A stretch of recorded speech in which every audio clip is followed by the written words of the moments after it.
They asked me to help with their bills 2 weeks after they paid for my brother's wedding in full. I was 41 at my kitchen table with my notebook open, going through our own monthly numbers. The request came across as if nothing had happened. They said they were in a rough patch and needed help for a few months. I told them no. I said I could not give money to people who had taught me to pay for my own life and then turned around and funded someone else's. That is the clean line. The rest is the road that led to it. I grew up in a small town outside Riverfield. My parents are practical people when they want to be, and generous when it fits the story they tell about themselves. I am the oldest. My name is Lila Hart. My brother is Dean. He is 3 years younger than me. From the time we were kids, we were told we were different. They said I was steady and Dean was spirited. They said steady people could wait and spirited people needed help right now or they would lose their spark. At 10, I walked to the library after school to help with returns. At 10, Dean started hockey because he needed an outlet. When league fees came due, checks were written. When I needed a new pair of shoes for the walking I did, they suggested hand-me-downs would stretch our money. I accepted it. I told myself I was tough. School made the gap wider. In 7th grade, there was a science field trip to the State Museum. The fee was small, but they said we couldn't afford extras. I stayed home and did a worksheet. That night, Dean came back from practice with a new stick his coach had recommended. It cost more than my field trip and the late fee combined. I didn't say anything. I helped my mother fold towels and put the worksheet in my folder. By high school, I had a job at the grocery store and, later, the copy center. I bought my own graphing calculator. When my braces needed another year, my parents said we'd have to make do with the smile I had. The next month, Dean needed a new helmet and traveled with the team to a tournament. I kept my mouth shut. I didn't want to be the girl who complained. I wanted to be the girl who could do what needed doing. Senior year, I was offered a small scholarship to the community college for accounting. I wanted to study finance, but I figured accounting would keep me close to the numbers I liked. I asked my parents if they could help with books and a bus pass. They said it would be good for me to cover it myself. They said I would value my education more. I paid for everything with my copy center shifts, and I learned that few things make you value something more than paying for it with your own time. 2 years later, Dean crashed his used car into a pole and walked away shaken. Our parents bought him another used car to keep him on track. I remember the way the headlights cut across the driveway when he pulled in, and the shape my mother took in the window as she watched him park. I watched too, from my room at the back of the house, near the vent that whistled in winter. I put my hand over the vent and told myself to keep going. I left home at 22 for a small apartment over a bakery. The walls were thin, but the rent was low. I shared with a friend and counted down the days until I had enough to buy a couch that wasn't made of someone else's past. When I asked my parents to co-sign the lease, they said they didn't believe in co-signing because it creates dependency. I agreed with the idea in general. I found a landlord who accepted a larger deposit instead. I saved for it. I worked weekends. I did not ask again. Dean moved out at 25 and leased a new place near the river with a view. Our parents took photos in the lobby and posted them with captions about how proud they were of their boy. It came out later that they had co-signed his lease because the building asked for it. "It's temporary," they said. "We'd do it for you too," they added. I thought about the deposit I had scraped together and my landlord's face when she counted it twice. I told myself to stop keeping score. I made dinner and read a library book and went to bed tired and satisfied. That was my way. Work became my steady ground. I moved from the copy center to a payroll clerk job at a parts factory. Numbers made sense when people did not. I learned the names of everyone in my building. I learned which supervisors sent their timesheets late and which departments entered the wrong codes. People asked me to fix their mistakes. I liked fixing things that stayed fixed when you did the process right. I met Evan at 28. He liked my old blue car because it started every time. He liked my quiet way. We planned a small wedding in a rented hall with potluck trays. I asked my parents if they could help with a few costs. I thought of chairs or the sound system or the fee for the hall. I said we would cover the rest. They told me they couldn't afford it and that they believed it was better for adult children to pay for their own weddings. The words came clipped and final. They said they had made the decision long ago to treat their children the same in this area, and they were sticking to it. There was no soft story around it, no kind explanation, just a firm refusal and a hint of pride about the firmness. I said, okay. I paid the hall fee with a check that emptied most of our savings. Evan and I kept the guest list short. We asked a friend to take photos. We had a good day anyway because we decided the point was the marriage, not the chairs. After the wedding, I paid off the last vendor in installments. I remember dropping the final envelope in the mail and feeling taller than my actual height. My parents didn't send a check later, which would have been fine. They did send a card with a note about how happy they were to watch us begin our independent life.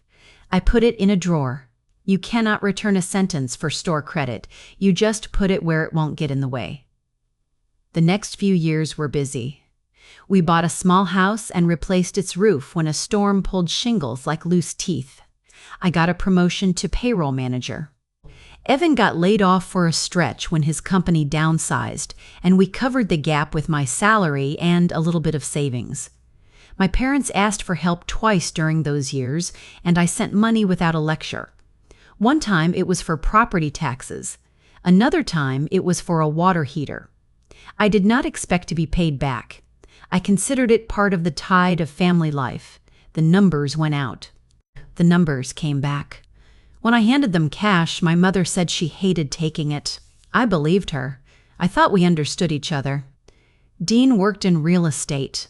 He liked to invite us to viewings of houses with big kitchen islands. He liked to talk about deals in a way where the numbers sounded like magic tricks. He had a long list of stories about buyers who backed out and sellers who changed their minds. Some deals closed, some didn't. He dated a series of women who wanted to move to the city. He wanted to stay near the river. The women left. He stayed. When Dean met Natalie, I felt something new in him. She was kind and liked gardening. She worked at a clinic and had a calm way of telling a person no. They moved fast in a way that made sense. They wanted a house and a family and a wedding that looked like a magazine. He called our parents and told them the news and the plan. They were delighted. They said they wanted to give him a head start. They said times were different from when I got married. They said the economy had changed. They said weddings cost more now. The list was long. The first check went out a week later for a venue deposit. I did not want to be the person who gasps over a bank transfer. I told myself to keep my eyes on my own paper. I bought a navy dress and a pair of decent shoes. I offered to help with simple things like seating charts or a clear timeline for the rehearsal day. The plan grew anyway. The head count doubled. The band upgrade came through. The honeymoon moved from a cabin near the lake to a resort in another country. My parents posted photos of cake tastings with giddy captions and used words like finally and deserved. I saw the word finally, and it stung more than the checks. Finally what? I thought. Finally a child whose wedding counted. I sat on my hands in my kitchen after seeing that word and let the sting pass. When the day came, the wedding was beautiful. The flowers were everywhere. The speeches were long. My parents glowed. I sat with Evan near the back because the front rows were full. No one offered us a seat closer. I didn't chase one. I drank water, clapped at the right moments, and slipped out when the band started its third set. I did not cry in the parking lot. I did not give any performance of pain.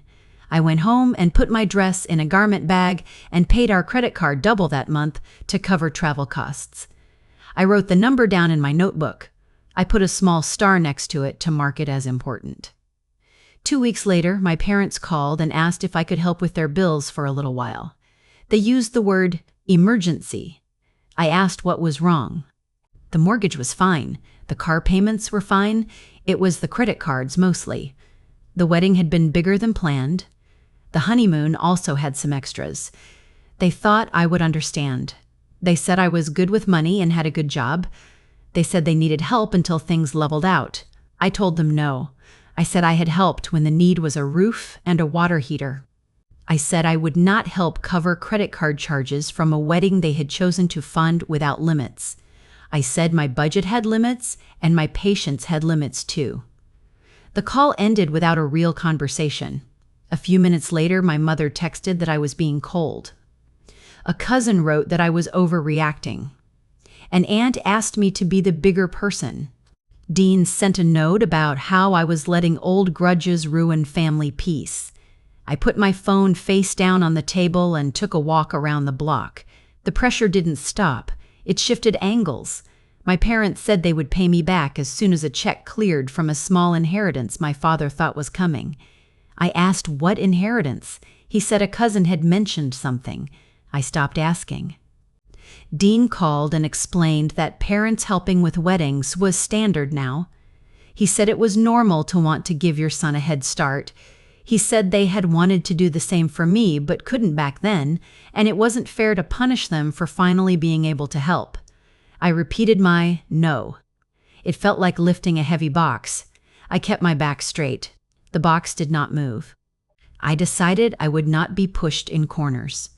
I planned one controlled room.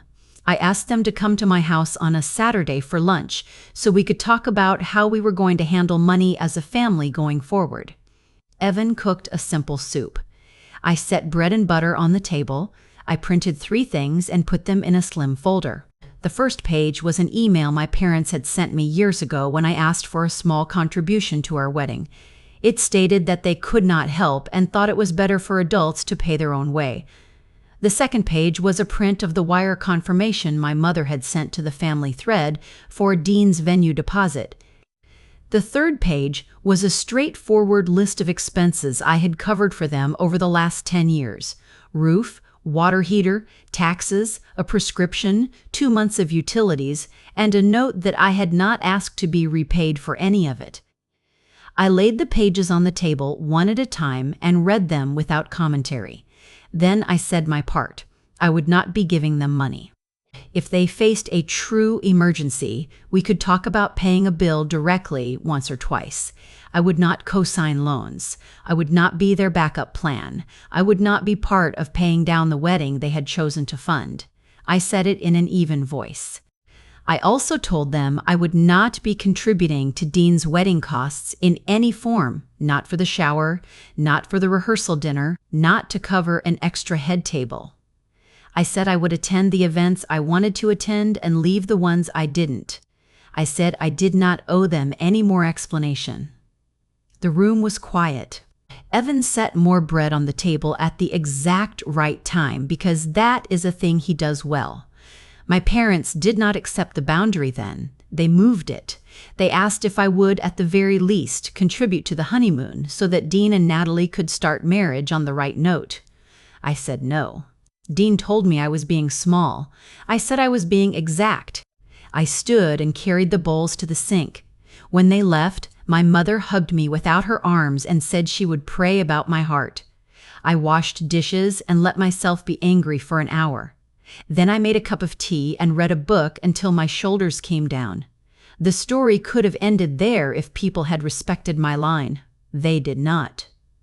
A week later, my mother posted a long note on social media about how some children cannot let go of old hurts and how it breaks a mother's heart to see her family divided over money. People we barely knew clicked like. A few cousins commented agreement. I did not reply.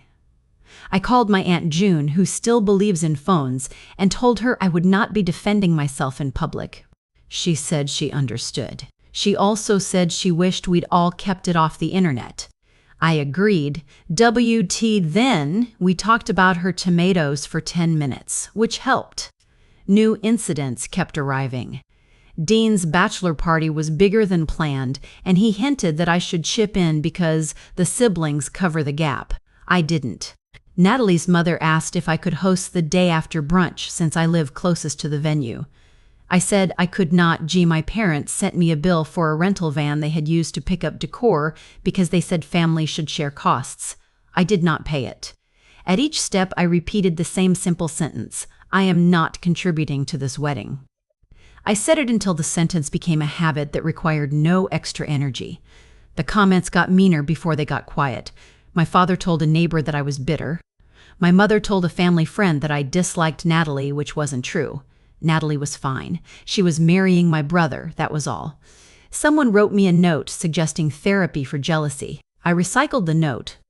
I made a list of things that were not my job. The list was long and useful. I kept it in my notebook. Small flashbacks kept walking into my head. There was the year I needed a passport for a work trip and asked if I could use their address to receive it faster. They asked why I hadn't planned ahead and said they couldn't make special trips to the post office. The same year, they overnighted Dean a license he had left in their entryway so he could go on a last-minute trip with friends. There was the time my car needed new tires and they reminded me that I had chosen a commute. A month later, they paid for Dean's winter tires because he had a lot on his mind. There was the way they introduced us in groups. Our son, the realtor, my mother would say with her hand on Dean's arm, and our daughter, the practical one, she would say about me, as if practical was a personality instead of a skill. None of these things were crimes. They were weights. A person can carry weights until the day she decides to set them down. There was also a string of small denials that added up. When I was 27 and needed a new laptop for coursework, I asked if I could borrow a few $100s for a month to bridge the gap until tax season. They said borrowing from family makes relationships messy. When Dean wanted a new laptop to try trading stocks, they bought it for him as a learning tool. When I needed to move on short notice because of a mold issue, they reminded me to read leases more carefully. When Dean broke his lease and asked to crash at their house for 6 months, they turned the office into a bedroom and told me he was rebuilding. I kept my mouth closed and my calendar organized, but I remember all of it. Not in a revenge way. In a "here is how we landed here" way. After the wedding bills came due for my parents, they returned to their earlier plan. They asked me to cover their minimum payments for 3 months. They said they would pay me back when things evened out. I told them no. My refusal made them angry. They told stories about me without talking to me. They said I had always been selfish. That sentence is untrue. I have been many things, but never selfish. I answered by not answering. It helped. I also made a set of practical moves because boundaries work better with structure. I asked my bank to remove me from any shared alerts on my parents' accounts.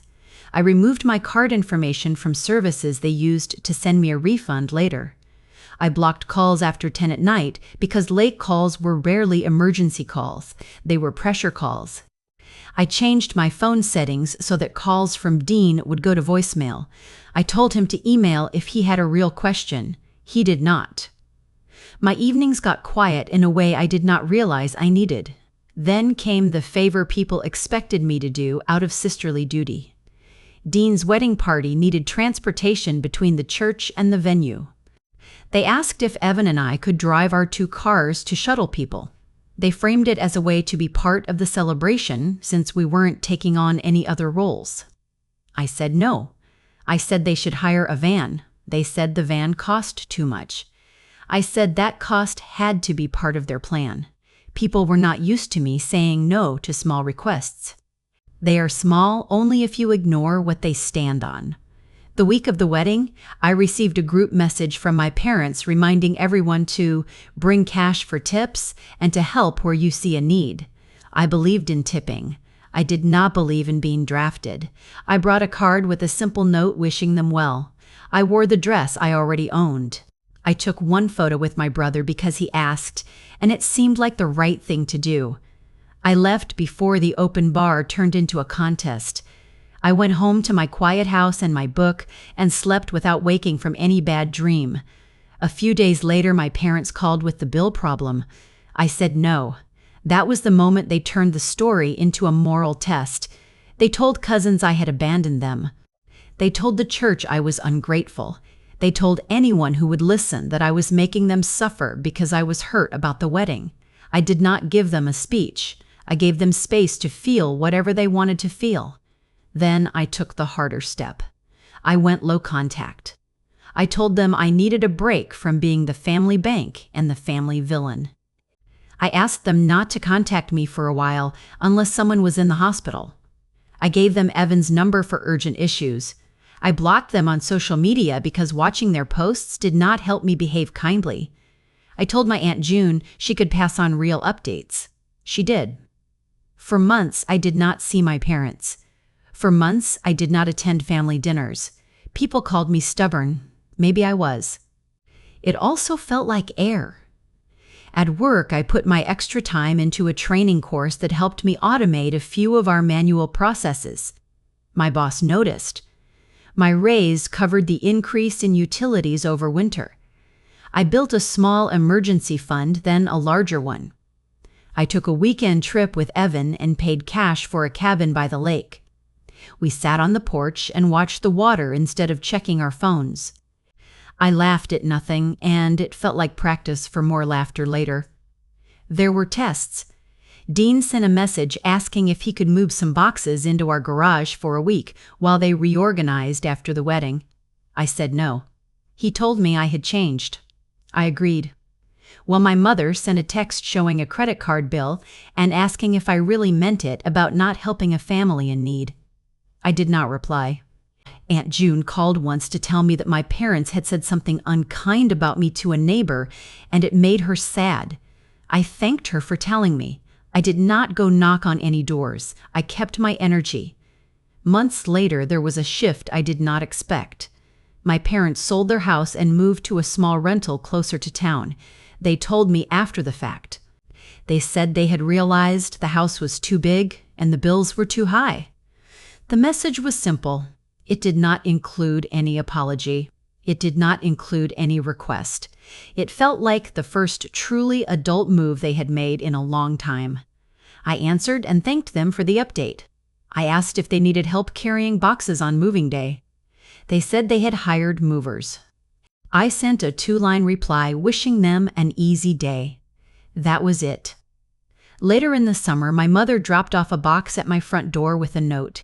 It held old photos, a dish towel, and a handful of letters from my grandmother. There was also an envelope with my name on it in my mother's fine hand. The note inside was not a full apology. It was honest in 3 lines. She wrote that she had been unfair to me at times.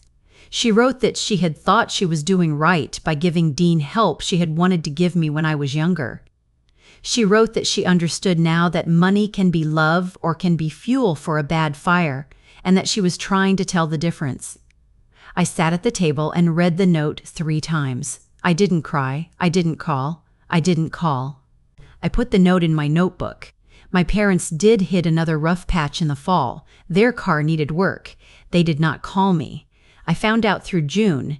That told me 2 things. 1, they had learned not to knock on my door for money. 2, they had someone else to ask or a plan I didn't need to be part of. Both were progress. I mailed a grocery store card with a simple line that said, I hoped they were eating well. No message about cars. No lecture. It was as much as I wanted to do and exactly what I wanted to do. The real turn came at our church's stewardship night, the same kind of meeting I had avoided for years because people bring their best faces and you never know what is real. The organizer asked me to share a practical 5-minute talk on boundaries with money. I said yes because I needed to hear my own voice say the thing in public once.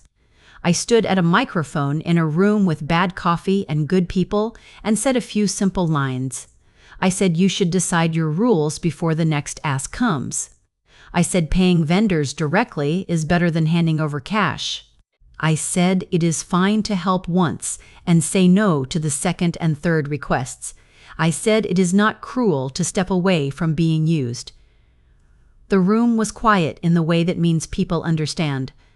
I went home and slept better than I had in months. A letter arrived soon after, not from my parents, but from Natalie. She wrote in plain words that she had not realized the full story about how our family handled my wedding. She said she had assumed help was not possible back then and had not known it was a choice. She wrote that she wanted to thank me for being clear, because it had kept her from asking for more money when they were already in over their heads. She added a small line about how she wanted a simple life with Dean and a garden, and that the big wedding had been a dream, but not worth the stress that followed. She closed the note with her name and a hope that we could have coffee sometime. I put the letter in my notebook and made a small plan to say yes later. I did not write back right away. I wanted to sit with the fact that someone had seen me clearly without making it a fight.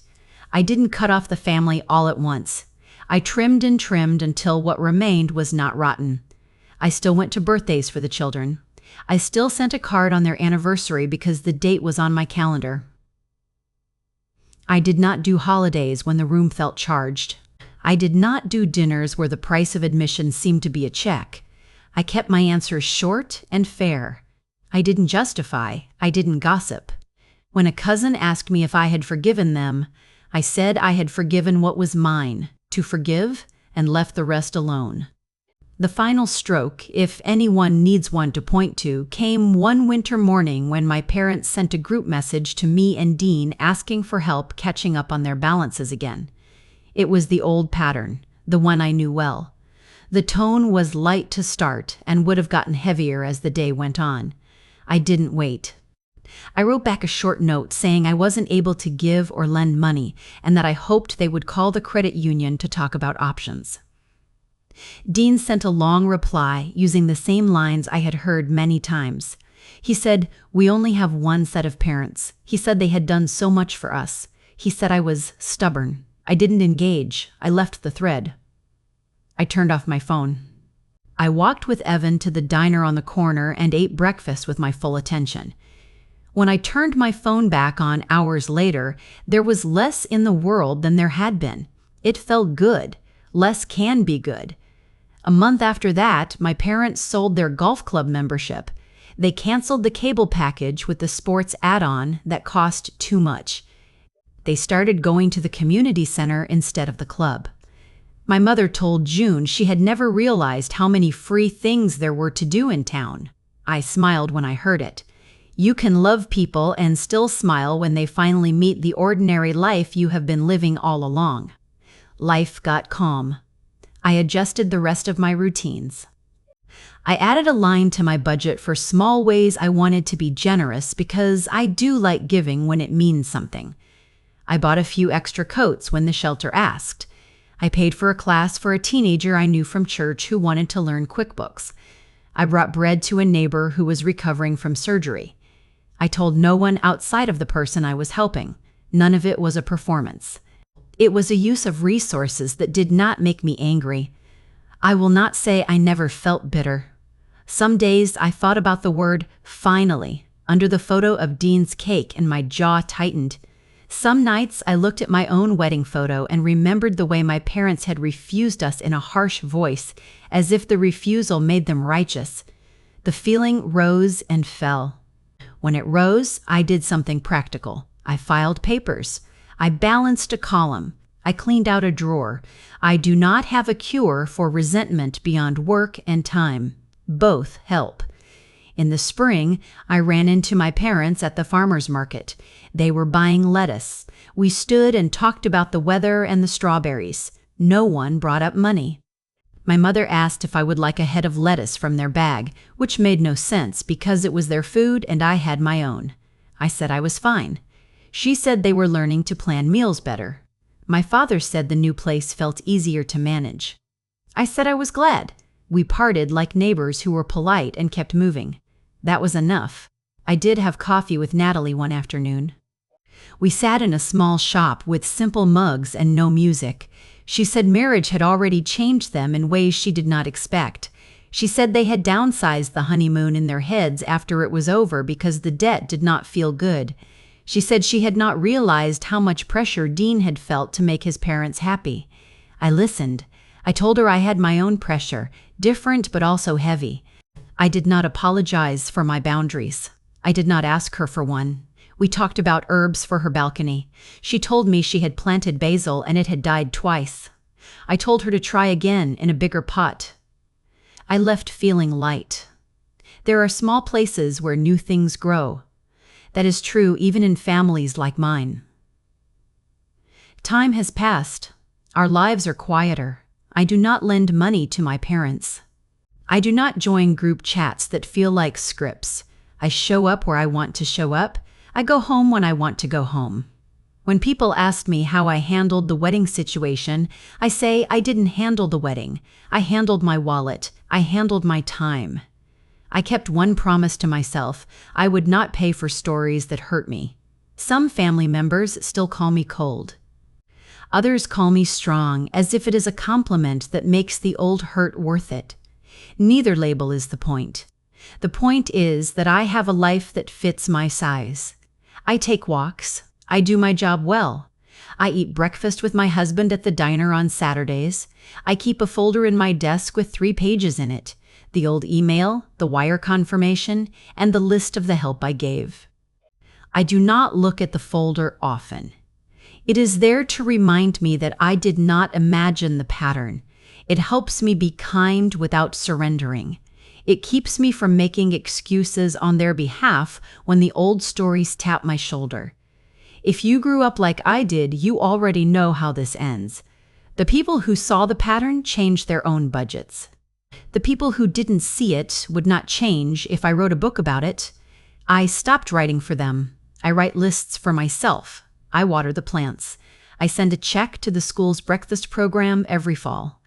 I save for emergencies because emergencies arrive. I rest when I can. I trust the system I built. My parents still post photos on holidays. I do not check them in real time. Sometimes I see them days later. I press a like if I feel it. I scroll past if I don't. Dean posts soup and small wins at work. I like those. He has stopped sending me notes about being stubborn. He has started sending me photos of his small garden. He says the basil lived this time. That is an ordinary sentence. It makes me happy. I visit Aunt June regularly. We make tea and play cards. She talks about her knees and the neighbor's noisy dog. She tries to keep me updated on family news without taking sides. She tells me when my parents do something practical, like cancel a subscription. She tells me when Dean does something simple he would have once considered beneath him, like fixing a leaky faucet himself. We cheer for small things. Small things are where change lives. On the anniversary of our wedding, Evan and I looked at our old photos again. We laughed at the cake and the way my hair curled at my neck. We did not talk about the money. We did not talk about what my parents did or did not do. We ate takeout at the coffee table and watched a show we could pause when we wanted. It was one of the happiest nights in recent memory. If you want a lesson out of this, I can offer one in plain words. When people show you their rules for you, believe them the first time. When they change the rules for someone else, do not chase them. Do not try to make them confess. Write down what happened so you don't gaslight yourself later. Make your own rules you can live with. Say no when you need to. Keep saying it. Accept the names they will call you. Live a life that is yours. My parents may never say they were wrong. That is fine. I am not asking for that. I am asking for a life where my yes and my no matter, where my work pays for my own plans, where kindness is not measured in checks written to solve problems I did not create. I have that life now. It took time. It took simple sentences. It took stepping away. They asked me to help with their bills 2 weeks after they paid for my brother's wedding in full. I told them no. It sounded like a closing door, but it opened something else. I walked through it and kept walking.